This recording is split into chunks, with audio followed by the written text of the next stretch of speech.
ਸਰਦੀਆਂ ਦੇ ਮੌਸਮ ਦੇ ਵਿੱਚ ਐਵਾਲਾਂਚ ਦੀਆਂ ਖਬਰਾਂ ਆਮ ਹੋ ਜਾਂਦੀਆਂ ਨੇ। ਕਦੇ ਯੂਰਪ ਦੇ ਦੇਸ਼ਾਂ ਤੋਂ ਐਵਾਲਾਂਚ ਦੀਆਂ ਖਬਰਾਂ ਸਾਹਮਣੇ ਆਉਂਦੀਆਂ ਨੇ ਤੇ ਕਦੀ ਅਮਰੀਕਾ ਕੈਨੇਡਾ ਦੇ ਪਹਾੜੀ ਇਲਾਕਿਆਂ ਤੋਂ। ਇਸੇ ਹੀ ਤਰ੍ਹਾਂ ਕੈਲੀਫੋਰਨੀਆ ਦੇ ਵਿੱਚ ਇੱਕ ਐਵਾਲਾਂਚ ਹੋਇਆ ਜਿਸ ਦੇ ਵਿੱਚ 9 ਸਕੀਅਰਸ ਦੀ ਮੌਤ ਹੋ ਗਈ ਹੈ ਅਤੇ 4 ਦਿਨਾਂ ਬਾਅਦ ਇਹਨਾਂ 9 ਲੋਕਾਂ ਦੀਆਂ ਲਾਸ਼ਾਂ ਬਰਾਮਦ ਕੀਤੀਆਂ ਗਈਆਂ ਨੇ।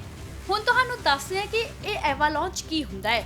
ਜਦੋਂ ਪਹਾੜਾਂ ਤੇ ਬਹੁਤ ਜ਼ਿਆਦਾ ਬਰਫ਼ ਪੈਂਦੀ ਹੈ ਅਤੇ ਉਹ ਬਰਫ਼ ਇਕੱਠੀ ਹੋ ਜਾਂਦੀ ਹੈ ਤੇ ਅਚਾਨਕ ਹੇਠਾਂ ਖਿਸਕ ਆਉਂਦੀ ਹੈ ਤਾਂ ਅਜਿਹੀ ਸਥਿਤੀ ਨੂੰ ਐਵਾਲਾਂਚ ਕਹਿੰਦੇ ਨੇ। ਇਸ ਭਾਰੀ ਬਰਫ਼ ਦੇ ਵਿੱਚ ਕਈ ਘਰ ਅਤੇ ਮਨੁੱਖ ਜਦੋਂ ਦਬ ਜਾਂਦੇ ਨੇ ਤਾਂ ਉਹਨਾਂ ਦੀ ਠੰਡ ਦੇ ਨਾਲ ਮੌਤ ਹੋ ਜਾਂਦੀ ਹੈ।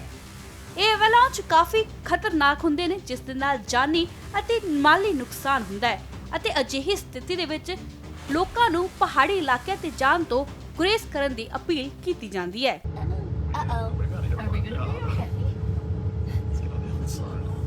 Uh-oh.